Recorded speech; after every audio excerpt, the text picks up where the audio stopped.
Pronostic Ligue 1 du week-end. Bonjour à tous, j'espère que vous allez bien. Bienvenue dans cette vidéo de prono donc de la 16e journée du championnat de France. On va parler de vendredi soir à Nice-Rennes jusqu'à l'OM qui joue dimanche à 20h45 des 8 matchs de Ligue 1 du week-end. Il y en a 8, pas 9, puisque Paris et Monaco vont s'affronter dans le cadre du Trophée des Champions et ont joué leur match de championnat il y a quelques semaines déjà. Donc 8 matchs au programme. On commencera avec Nice-Rennes. Juste avant, ceux qui veulent suivre mes pronostics buteurs pour cette année 2025, c'est dans mon canal Telegram que je vais mettre tout ça. Je poste les pronos 1 heure avant les matchs, des grosses opportunités avec les compositions d'équipes officielles qui sont sorties. Ça se présente un peu comme ça, je vous le mets à l'écran. Vous pouvez tous suivre très facilement ces pronostics-là en cliquant sur le lien qui est dans la description ou en commentaire épinglé. Vous rejoignez le canal Telegram, attendez tranquillement à la fin de cette vidéo, vous rejoignez, vous faites votre demande d'adhésion, j'accepte très rapidement. Une fois que vous êtes dedans, vous avez accès aux pronostics, vous recevez des notifications dès que les pronos sont en ligne. Alors, Nice contre Rennes. On commence avec ce premier match, donc 2,17 pour les Niçois, 3,33 pour les Rennais. J'ai fait un petit habituage différent avec les cotes et la page Soccer Stat Pro avec les derniers résultats et les résultats pondérés par rapport au classement. C'est deux des données préférées que j'aime bien pour analyser, avec les expected goals aussi. Bon, je les ai pas ici sur ce tableau, mais dites-moi si vous aimez bien la présentation. En tout cas, elle est novatrice. On a une équipe de Nice qui est forte, très forte à domicile. On le voit, on voit à droite ici, 0 défaite à domicile, alors que Rennes n'a gagné aucun match à l'extérieur. Le tableau, il est donc assez clair ici. À une différence près, c'est qu'on a un nouveau coach du côté rennais avec Sampaoli, qui a pu travailler pendant la trêve ses idées et les mettre en place du côté rennais.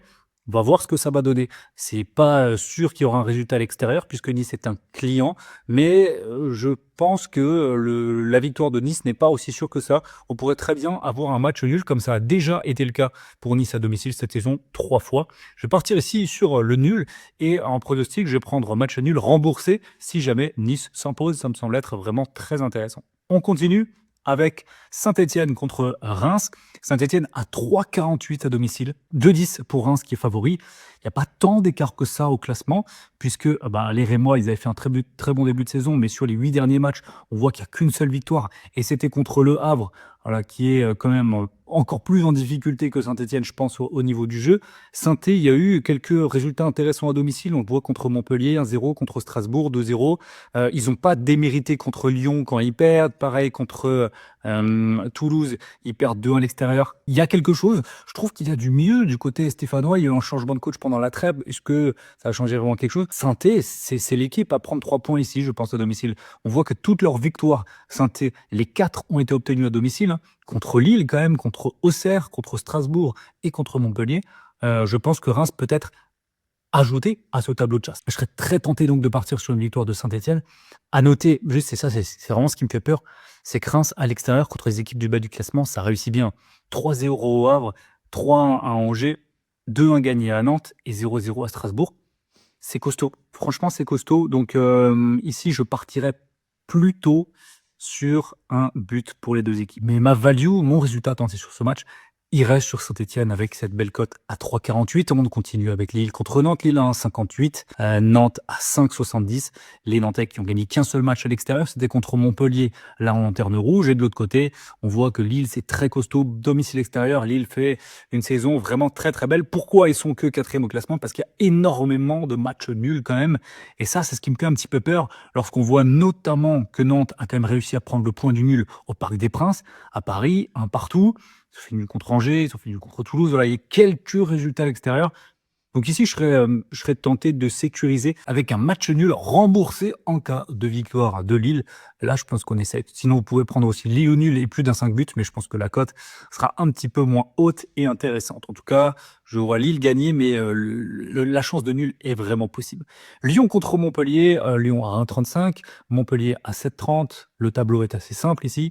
Montpellier perd tous ses matchs à l'extérieur. 100% de défaites à l'extérieur en Ligue 1 cette saison, c'est assez incroyable.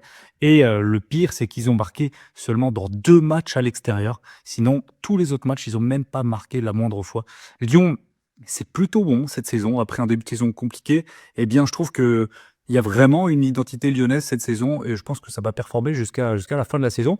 Il reste sur une défaite 3 au Parc des Princes, ouais, mais sinon, avant ça, la série de matchs en défaite, elle était vraiment bonne. Je pense qu'ils vont reprendre cette marche en avant contre cette faible équipe de Montpellier. Et d'ailleurs, on voit que Lyon, contre les équipes du bas du classement, ils ont fait le taf. Clairement, en victoire contre Strasbourg, contre Nantes, contre Angers, contre Saint-Etienne, contre Le Havre. Et logiquement, ils viendront ajouter Montpellier à ce tableau de chasse. Et je pense même assez largement, je mettrais un bon 3-0 pour l'OL. Angers contre Brest, le tableau ici, il est assez simple aussi. Oui, l'équipe d'Angers qui a une victoire à domicile contre une équipe de Brest qui a une victoire à l'extérieur. Ça donne tout de suite le tempo d'un match assez compliqué à analyser. Du point de vue de la forme, on a 3 victoires pour les deux équipes sur les 8 derniers matchs.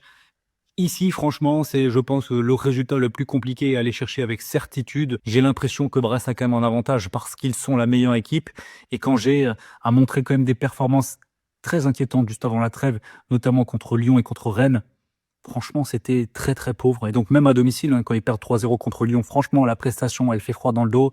Donc je pense que Rennes va venir prendre 3 points importants à l'extérieur sur le score de 2-1. Je partirai sur la victoire de Brest, 2,35. Franchement, c'est une belle cote. Voir Brest rembourser si nul si vous voulez limiter les risques. On passe au 6e match avec Lens à 1,87 contre le Toulouse, le TFC à 4,05 à l'extérieur. Le tableau est assez simple aussi. On a une équipe de Lens qui réussit très très bien. Regardez, aucune défaite contre les équipes classées derrière eux. Et on a pas mal quand même en Ligue 1. C'est franchement bon, c'est très très bon même. De l'autre côté, Toulouse, c'est un petit peu le contraire. À part une victoire 2-0 contre Auxerre, voilà, qui est un peu dans la même trempe que Toulouse, contre les équipes du classement, il n'y a aucune victoire. Il y a même un nul, et sinon ils ont perdu contre Lyon, contre Lille, contre Monaco, contre Marseille et contre Paris. Donc Lens pourrait prendre 3 points ici, mais il faut se méfier de cette équipe lensoise qui a quand même pas mal de matchs où ils n'ont pas marqué en Ligue 1. Contre Nice, ils ne marquent pas, contre Lyon, ils ne marquent pas, contre Lille, ils ne marquent pas, Marseille, ils mettent un but. Ouais, je pense plutôt à Lens ou nul et moins de 3,5 buts dans ce match-là. Ça sent vraiment la partie très très équilibrée et ça va pas se jouer à grand-chose. Donc ici, je sécuriserai vraiment avec le nul. Lens ou nul, moins de 3,5 buts comme pronostic. Strasbourg contre Auxerre. Et bien là, on a un Strasbourg favori à 1,84, Auxerre à 3,88. Je suis pas persuadé que ce soit le bon scénario de partir forcément sur la victoire du favori ici, puisqu'on est une équipe auxerroise qui est déjà au-dessus au classement. Alors il n'y a qu'une seule victoire à l'extérieur cette saison, ok, mais c'était contre Marseille. Donc ça veut dire que quand ils veulent, ils peuvent. Et surtout, sur les 8 derniers matchs, on voit une seule défaite d'Auxerre à l'extérieur. Alors c'était à Toulouse, c'était contre une équipe un petit peu comme Strasbourg, dans la même zone de jeu, j'ai envie de dire.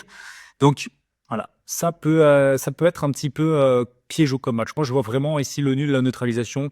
Strasbourg me semble fort à domicile, mais Auxerre, une meilleure équipe, un meilleur collectif. Donc voilà, peut-être que les individualités strasbourgeoises finiront par faire la différence dans leur stade. Mais en tout cas, je pars sur le but pour les deux équipes. Clairement, en pronostic et en score, je verrai 1-2 partout. On termine avec le dernier match, Marseille-Le Havre. Ce match, ce pronostic sera donné en exclusivité dans mon canal Telegram.